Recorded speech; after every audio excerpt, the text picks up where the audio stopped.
innocent young victims of birth defects born in America every year. Do they share? Is this their land too?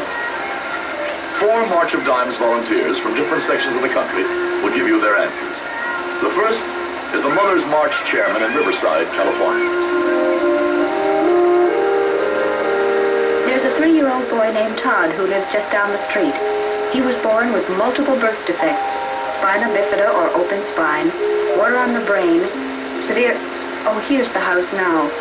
I live here too. I'm his mother.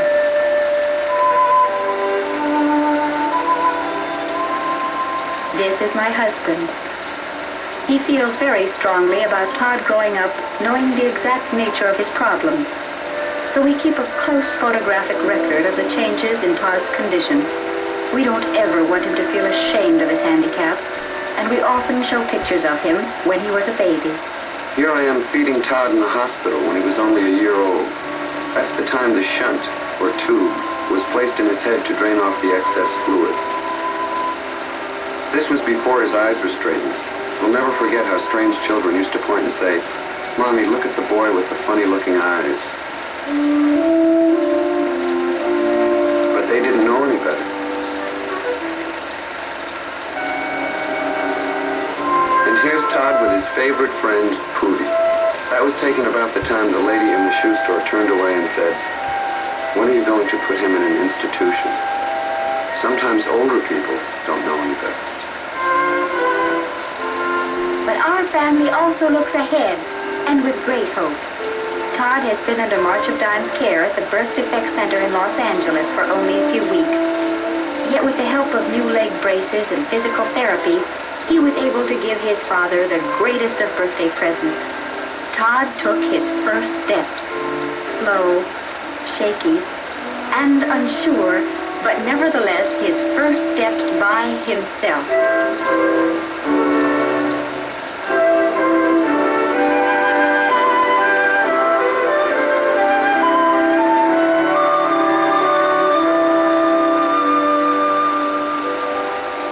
It's a happy family, but something is missing from the picture.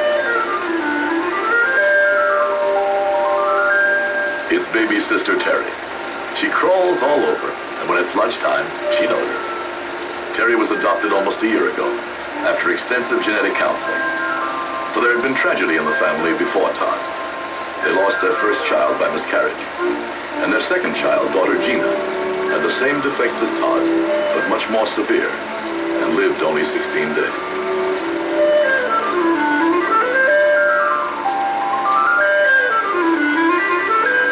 For a couple still so young, she's only 23 and he's 26, they know only too well the meaning of birth defects.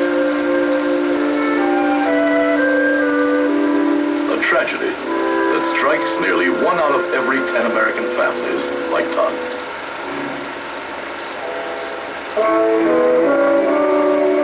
The second volunteer in Dallas is in charge of coordinating a new youth education program. When we realize that so many thousands of babies are born without prenatal care, that the first time their mothers see a doctor is in the delivery room, we, the March of Dimes, developed this program. The course, 2 meetings for single girls covering personal hygiene, pregnancy, disease, and nutrition as they relate to prenatal care. All of you know that it's important for you to eat a regular, well-balanced diet all your life. But this is especially important during pregnancy.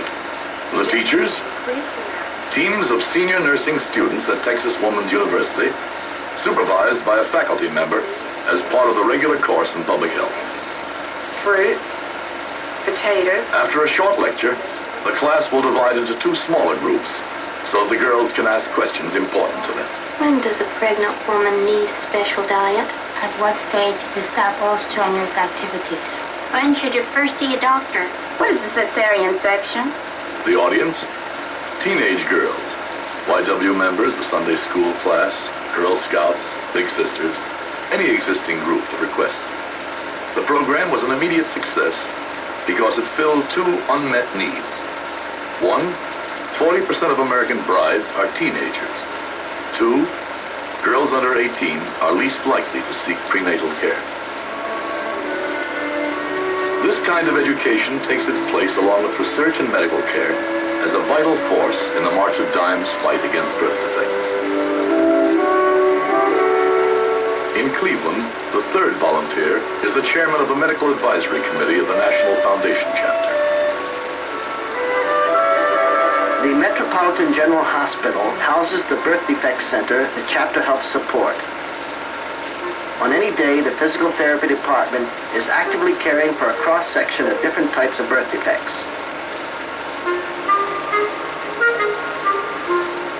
David was a 2-pound baby with multiple birth defects, eyes, hernias, a spastic condition. But with March of Dimes care, he'll be able to tend to his own needs. Already he's eligible for nursery school. 12-year-old Diana has a severe curvature of the spine and must wear her Milwaukee brace 24 hours a day, or she would soon be an invalid.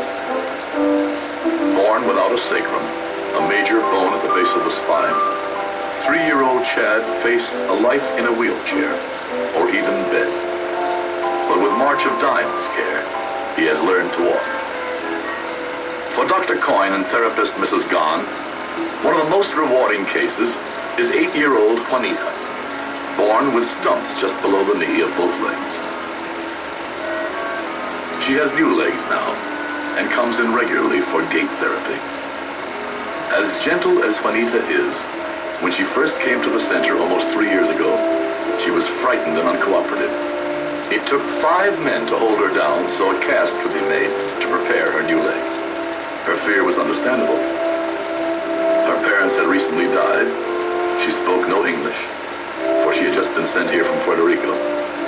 And the only way she could move around was by walking on her knees. Then a full team of specialists went to work, including a physiatrist, pediatricians, a physical therapist, medical social worker, prosthetic specialist, even an English instructor. When Juanita finally realized, as she put it, that she'd be as tall as the other kids, she began to change. Juanita is proud of her new legs and takes them off very reluctantly. Even now, 2 years later, they're never very far away.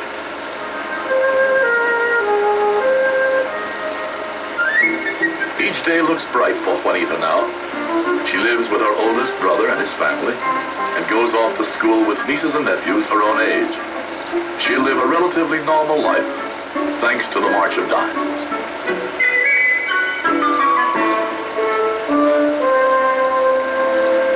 As a volunteer, contributing in my own way to the March of Dimes, I'd like to tell you about this family.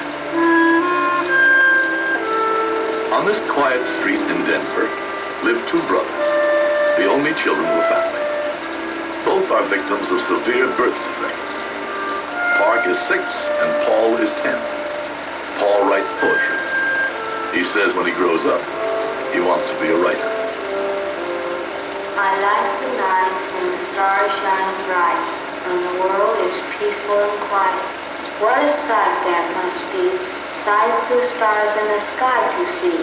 And at the break of dawn, the stars go away, and we will see them another day. I'd say he's a writer already. Yet Paul is a victim of hydrocephalus, water on the brain. Last fall at the March of Dimes Birth Defect Center here in Denver, he had 5 operations to relieve the pressure on his brain.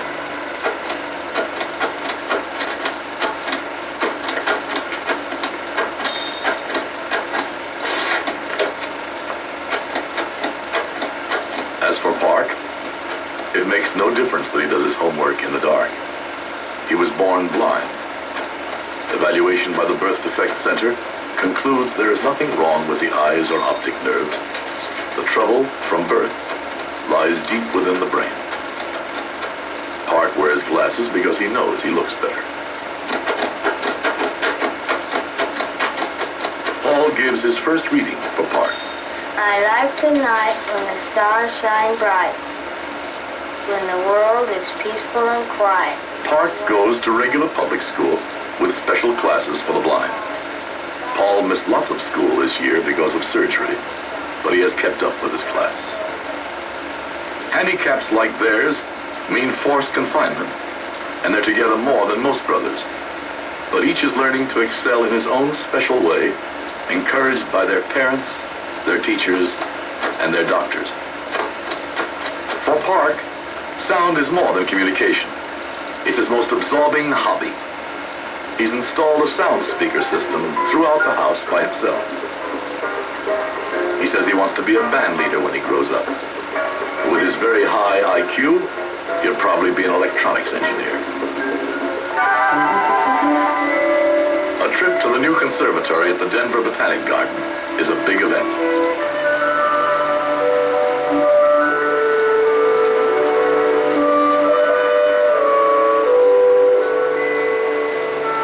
Through an exotic wonderland of plants and flowers, Superintendent Ernest Bybee guides the boys and their parents.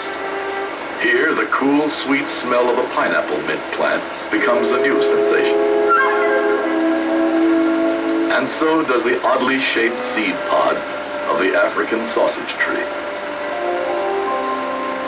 6:30 is Herman's Hermits, you know, the group of me. Highlight of any week is a picnic in the Rockies.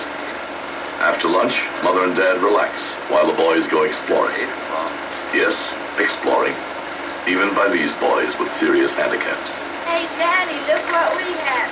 To be born blind or to have hydrocephalus means some limitations, but proper medical care can mean the chance for a happy, useful life within those limitations. Let's sing a song. Okay. This land is your land, this land is my land. From California to New York Island. From the redwood forest to the Gulf Stream waters, this land was made for you and me. This land is your land, this land is my land. And so it is for Paul and Park, for Todd and Juanita, and the thousands of innocent young victims of birth defects throughout the length and breadth of America that the March of Dimes dedicates its efforts. Its public education, its research, its medical care. When you join the March of Dimes, you give these children of tragedy a chance to share in the future.